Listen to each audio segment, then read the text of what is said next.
নমস্কার, এখনকার prime time news নিয়ে আমি আছি আপনাদের সাথে পুষ্পার। আপনারা দেখছেন নিউজ বাংলা নেটওয়ার্ক।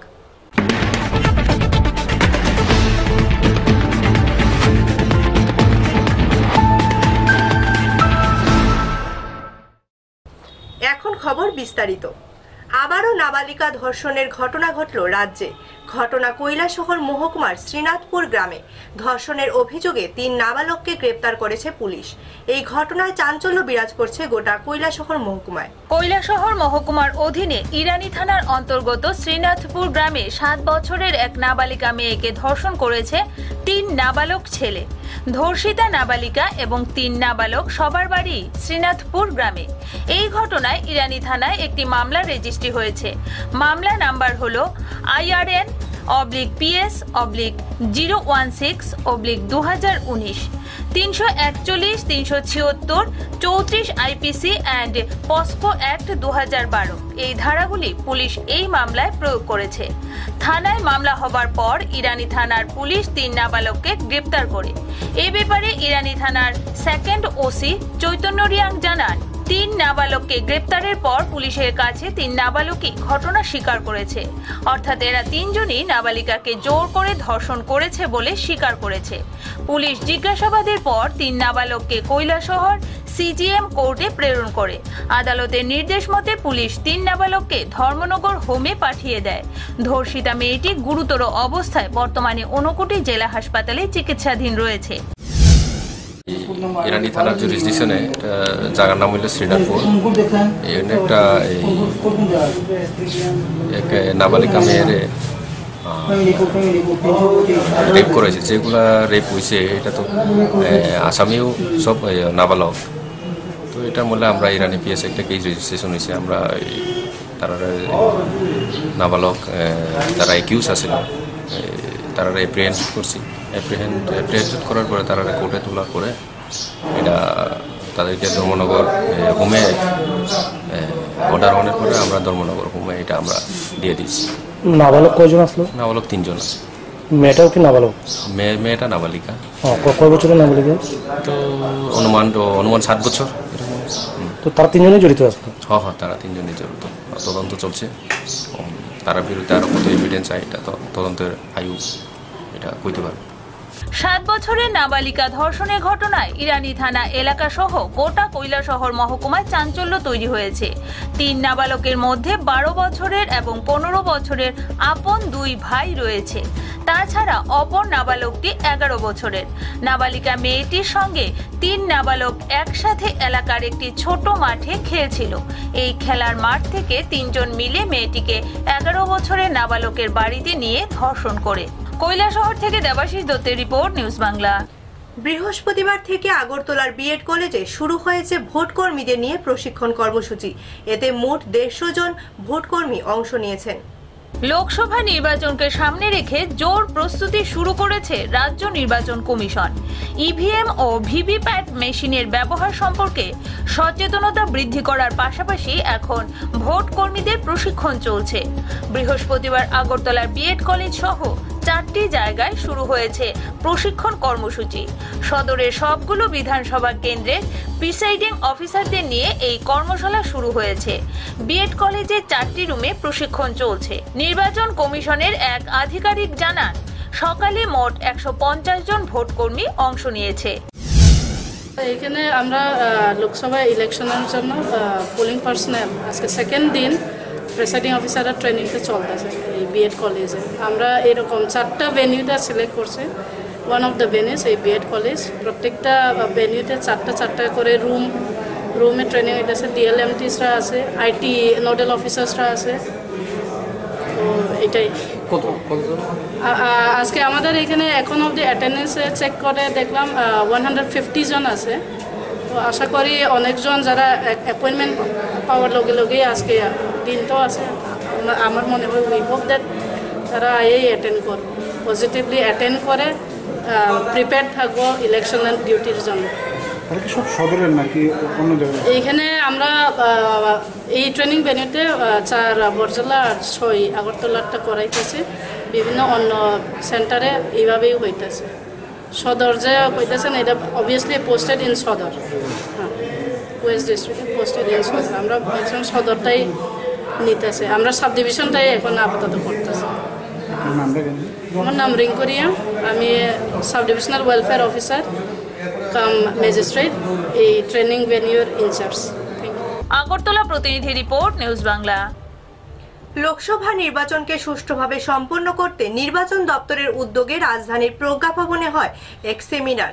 এই সেমিনারে উপস্থিত ছিলেন রাজ্যের মুখ্য নির্বাচন আধিকারিক শ্রীরাম তরুণীকান্ত। আসন্ন লোকসভা নির্বাচনকে সুষ্ঠুভাবে সম্পন্ন করতে নির্বাচন দপ্তর ব্যাপক উদ্যোগ গ্রহণ করেছে। নির্বাচনী আচরণবিধি নিয়ে বৃহস্পতিবার আগরতলা প্রজ্ঞা ভবনে হয় সেমিনার। হাতে কলমে প্রশিক্ষণ দেওয়ার পাশাপাশি আচরণবিধি সম্পর্কেও সম্যক ধারণা দেওয়া হয়েছে। এর অঙ্গ হিসেবে চলছে ভোটিং মেশিন ও ভিভিপ্যাট বিষয়ে সচেতনতামূলক শিবির। রাজ্যের মুখ্য নির্বাচন আধিকারিক শ্রীরাম তরুণীকান্ত জানিয়েছেন, নির্বাচন আচরণবিধি লঙ্ঘনের একটি ঘটনাও ঘটেনি রাজ্যে। তবে এ ধরনের ঘটনা ঘটলে সঙ্গে সঙ্গে ব্যবস্থা নেওয়া হবে বলে তিনি জানান। हम लोग ये चाहते हैं कि जितने भी सारे स्टेक होल्डर्स हैं, जैसे कि जो तो डायरेक्टली इलेक्शन में कॉन्डक्ट करते हैं, जैसे इलेक्शन मशीनरी है, रिटर्निंग ऑफिसर्स है, असिस्टेंट रिटर्निंग ऑफिसर्स है, और ब्रांच ऑफिसर्स है इलेक्शन के, और सुपरवाइजरी ऑफिसर्स है, तो ये सब लोग और पोलिंग पर्सनल सारे के सारे तक का ट्रेनिंग होना चाहिए। और इसके अलावा और भी स्टेक होल्डर्स है, जैसे प्रजा है, प्रजा को भी थोड़ा बहुत ईवीएम वीवीपैट के बारे में जानकारी के लिए हमने सारे जगह में सारा पोलिंग स्टेशन और पोलिंग एरियाज में भी लगाया है। उसके अलावा इम्पोर्टेंट जैसे स्टेक होल्डर्स है, जैसे मीडिया है, जैसे कि जुडिशरी है, पॉलिटिकल पार्टीज़ है, और जितने भी स्टेक होल्डर्स हैं सबको एक अवेयरनेस की तरह लाने से सबके जो भी मन में जो भी वो दिल में पूछना चाहते हैं वो सब एक मौका मिलेगा जहाँ पूछने का, क्योंकि भागदौड़ में कभी कभी हम लोग को पूछने का मौका नहीं मिलता है। जब तक कोई जब अपना हाथ से कोई अपने सामने करेगा तब लगेगा कि ये इसके बारे में चर्चा भी होगा और अच्छी तरह से ज्ञात भी हो जाएगा। আগরতলা থেকে সুমন ঘোষের রিপোর্ট, নিউজ বাংলা। সীমান্ত এলাকার এক মেয়ের সাথে অশালীন আচরণ করার প্রতিবাদ জানাতেই বিএসএফ জওয়ানরা গ্রামবাসীদের উপর হামলা চালায়। ঘটনাটি বক্সনগর সীমান্ত এলাকায়। বিএসএফ এর হামলায় 4 জন গ্রামবাসী গুরুতর আহত হয়েছে। এই ঘটনায় উত্তেজনা বিরাজ করছে গোটা এলাকায়। বক্সনগর সীমান্তের পুটিয়া এলাকায় বৃহস্পতিবার গ্রামবাসীদের উপর বিএসএফ এর হামলায় 4 জন আহত হয়েছে। সীমান্ত এলাকায় এক মেয়ের সাথে অশালীন আচরণ করার প্রতিবাদ জানাতে বিএসএফ জওয়ানরা গ্রামবাসীদের উপর হামলে পড়ে। আহতদের মধ্যে 3 জনের আঘাত গুরুতর হওয়ায় তাদের জিবি হাসপাতালে ভর্তি করা হয়েছে। স্থানীয়রা জানায় 4 জন মহিলাকে বিওপিতে নিয়ে যায় জওয়ানরা। যাদের উপর হামলা সংগঠিত হয়েছে তাদের বেশিরভাগ দরিদ্র অংশের মানুষ। এর আগেও বিএসএফ এর হামলার শিকার হয়েছেন গ্রামবাসীরা। এই ঘটনা ঘিরে এখন উত্তপ্ত বক্সনগর সীমান্ত এলাকা। ঘটনাটা এরা আপনার বাড়ি বেড়ার পাশে, তো তারা দুটো জামাই আমরা বাড়ি গেছে, এক মানুষ মারা গেছে, ওই বাড়ি থেকে আমরা মানুষ সেখানে গেছে গিয়ে আইসে বলে মায়ের খারাপ কথা দিচ্ছে। পরে আব্বু বাজার থেকে আইসে আইসে দমক দিচ্ছে। কে কইছে খারাপ কথা? সব মক্কে মানে বেড়ার লগে তারা বাড়ি মানে তার বর্ডারের সাথে বর্ডারের সাথে। আচ্ছা, তারপর বিএসএফ মক্কে গিয়েছে, মায়ের উল্টা খারাপ কথা দিচ্ছে, তো এবারটা দমক দিচ্ছে, এবারটা লাগিয়ে দিচ্ছে বিএসএফ দিচ্ছে। তারপরে বিএসএফ বেটার বাড়ি দিচ্ছে, বাড়ি দিয়ে সেটা করে বেটি গেছে, বেটির এখন পিটছে, পিটতে মায়াটা মারছে, মায়াটা কাপড় চোপড় ছিঁড়া গেছে। আচ্ছা, তারপর ওইদিকে থানার পুলিশ টুলিশ গেছে, আর ওইদিকে সব মহিলারা 4 জন মহিলা ধরে নিয়ে গেছে আশাবাড়ি ক্যাম্প বাড়ির থেকে ধরে। তারপর আমি 10 কিলোমিটার আয়া শুনে আরো বলে বেডি মহিলা বাচ্চা মারছে। কোনখানে ঘটনা? পুটিয়া কোন জায়গাতে যা? পুটিয়া বাজারের সাথে বর্ডারে বিএসএফ পুষ্কে খাইয়া লাইন দেয়। থানা কোনটা? থানা বক্সনগর। আচ্ছা। আগরতলা প্রতিনিধি রিপোর্ট, নিউজ বাংলা। নিয়ে নিচ্ছে ছোট্ট একটি বিরতি, ফিরছি বিরতির পর, সঙ্গে থাকুন। মনে আছে ছোট্টবেলায় একবার নার্সারি স্কুলের ফ্যান্সি ড্রেস পার্টির জন্য? আমার দীপাবলির রাত তোমার আলোয় করে উঠেছে ঝলমল, তোমার স্পর্শে হয়েছে আলোকময়। আমার বিয়ের দিনে আমায় সাজিয়েছ মন ভরে, আমার অঙ্গে অঙ্গে তোমার ছোঁয়া আমায় সম্পূর্ণ করেছে।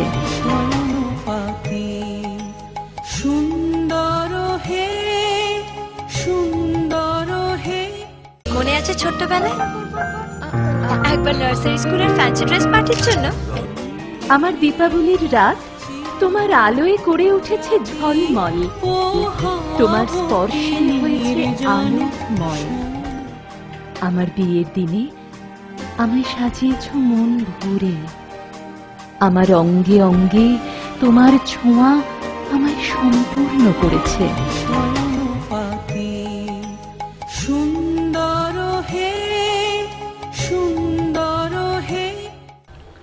ফিরে এলাম বিরতির পর। বৃহস্পতিবার নরসিংগড় টিআইটির ছাত্রছাত্রী ও এলামনি অ্যাসোসিয়েশনের উদ্যোগে অনুষ্ঠিত হয় এক রক্তদান শিবির। এই রক্তদান শিবিরের উদ্বোধন করেন স্বাস্থ্যমন্ত্রী সুদীপ রায় বর্মন। ছাত্রছাত্রীদের আরো বেশি করে রক্তদানে এগিয়ে আসার পরামর্শ দিলেন স্বাস্থ্যমন্ত্রী সুদীপ রায় বর্মন। তিনি বছরে অন্তত দুবার রক্তদান শিবিরের আয়োজন করতে গুরুত্ব দিলেন। বৃহস্পতিবার নরসিংগড় স্থিত টিআইটিতে আয়োজিত রক্তদান শিবিরে তিনি একথা বলেন। কলেজের ছাত্রছাত্রী ও এলামনি অ্যাসোসিয়েশনের উদ্যোগে এই রক্তদান শিবিরের আয়োজন করা হয়। বিধায়ক কৃষ্ণধন দাস রক্তদানের গুরুত্ব ব্যাখ্যা করে বক্তব্য রাখেন। পরে তারা রক্তদান শিবির ঘুরে দেখেন। আর অ্যাডভেঞ্চারাস এই এইজটা না খুব মারাত্মক, খুব অ্যাডভেঞ্চার করতে মজা হয়। অনেক ছেলেরা আজকে এই অ্যাডভেঞ্চারের পা দিয়ে ও শুধু না তাদের পুরো এন্টায়ার ফ্যামিলিকে ধ্বংসের পথে নিয়ে এসছে under the abuse of drug. একদম শপথ না যে you will fight out, you will help those. তোমাদের কোনো যদি ফ্রেন্ড যদি এই ট্র্যাপে পা দিয়ে থাকে তাকে বুঝাও, তার বাবা মাকে অ্যালার্ট করো, হেল্প করো তাকে স্বাভাবিক জীবনে ফিরে আসতে। এই কথাগুলো আমি বললাম, তোমরা মাইন্ড করো না, just you are all of my, আমার ছেলে এবং মেয়ের মতো তোমরা আমার দায়িত্ব as a guardian, as a fatherly person আমি এই কথাগুলো তোমাদের বললাম। তো তোমরা ভালো থাকবে, যারা রক্ত দিচ্ছ অল দ্য বেস্ট, যারা এবার দিতে ঘাবড়াচ্ছ তোমরা, আমি আশা করব, আমি প্রিন্সিপাল মহোদয়কেও বলবো যে আমরা একটা ক্যালেন্ডার তৈরি করেছি যে বছরে 3 বার, অন্তত আপনারা বছরে একবার করছেন, এর কাছে আমি অনুরোধ করব অন্তত প্লিজ কাম ফরওয়ার্ড। 3 বার না হলেও বছরের জন্য 2 বার হয় আমাদের। এবং এই মুহূর্তে যারা আপনারা করছেন ব্লাডটা না একটা দারুণ সময়। আজকে খবর কাগজ দেবেন ব্লাড স্বল্পতায় হাসপাতাল ব্লাড ব্যাঙ্কগুলো যাচ্ছে, এরকম একটা নিউজ খবরের কাগজে আছে। আগরতলা থেকে সুমন ঘোষের রিপোর্ট, নিউজ বাংলা। বৃহস্পতিবার সিপিআইএম ডুকলি মহকুমা অফিসে দুষ্কৃতী হামলার অভিযোগ উঠল। এই হামলায় 3 জন আহত হয়েছে বলে জানান সংগঠনের সম্পাদক নারায়ণ দেব। সিপিআইএম ডুকলি মহকুমা অফিসে বৃহস্পতিবার দুপুরে দুষ্কৃতী হামলার ঘটনা ঘটে। সেই সময় মহকুমা কমিটির সভা চলছিল। সিপিআইএম মহকুমা অফিসে হামলার ঘটনায় আহত হয়েছে 3 জন, এমনটাই দাবি করেছেন সংগঠনের মহকুমা সম্পাদক নারায়ণ দেব। প্রাক্তন বিধায়ক সুব্রত চক্রবর্তী ও তার দেহরক্ষীকে ভয়ভীতি দেখানোর পাশাপাশি তাদের সাথে অশালীন আচরণ করার অভিযোগ করেছেন তিনি। এদিকে মহকুমা পুলিশ আধিকারিক এই ঘটনার তদন্ত করে ব্যবস্থা নেওয়ার আশ্বাস দিয়েছেন। আমরা তো এখানে মিটিং আছে, তো আমরা অফিস টফিস থাকি, অফিসে পুলিশ মিলে বয়ে দিচ্ছি, এমনি কিছু ফোলা বানিয়ে জমাই দিচ্ছি।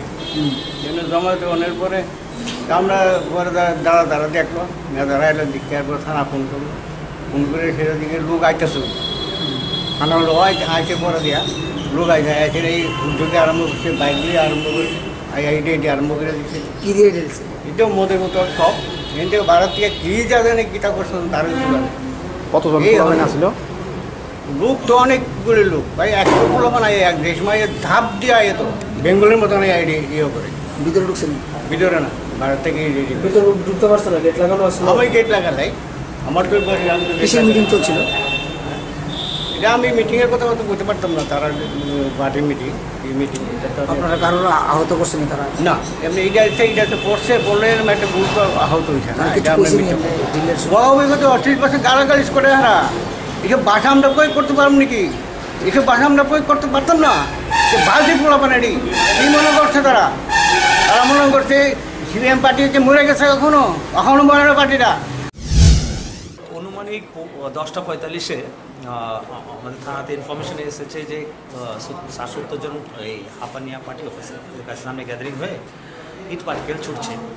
তো এটা তো 50 মিটারও দূর না আমাদের থানা থেকে। তো ইমিডিয়েটলি নাকার যে দাঁড়িয়েছিল তারা ছুটে গেছে, আর অফিসাররা গাড়ি অ্যাভেলেবেল ছিল, সবাই উইদিন 2-3 মিনিটের মধ্যে ওখানে পৌঁছে যা পেয়েছে এরকম তো কোনো গ্যাদারিং পায়নি। আর এরকম ইট পার্টিকেলের কোনো ট্রেসেস নাই, এখন আপনারা দেখে এসেছেন ইট পার্টিকেলে। বাট একটা ওই কর্নারটার মধ্যে একটা ইনসিডেন্ট হয়েছে।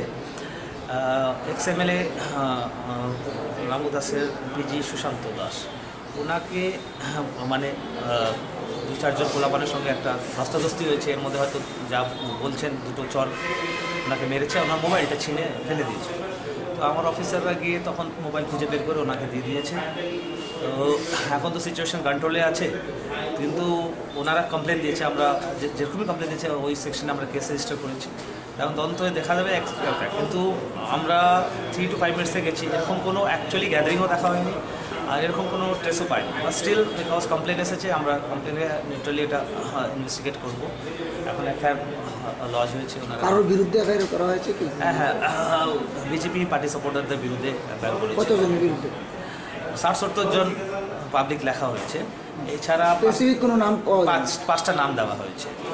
নামটি যদি একটু বলতে পারবেন? নামটা যেহেতু এখন প্রিলিমিনারি, এখন এটা অ্যাকচুয়ালি ঘটনাটা সত্যি কি মিথ্যা এটা দেখতে হবে। তো তদন্ত পরে এখন এটা বলা ঠিক হবে না, কিন্তু যদি প্রিলিমিনারি এনকোয়ারিতে যদি পাই দোষী তাহলে হল উইল বি অ্যারেস্টেড। ঠিক আছে স্যার, ভিতরে কিছু বোতল ভাঙা দেখলাম আমরা, এটা কি কতটুকু আপনারা প্রাথমিকভাবে দেখেছেন? দেখুন, অ্যাকচুয়ালি গেট বন্ধ ছিল, বাইরে কোনো পাথর, আর ভিতরে যে বটলগুলো বাঁধা ছিল এটা এক্স্যাক্টলি আজকের রাখা, এটা এক্স্যাক্টলি বলা যাচ্ছে না।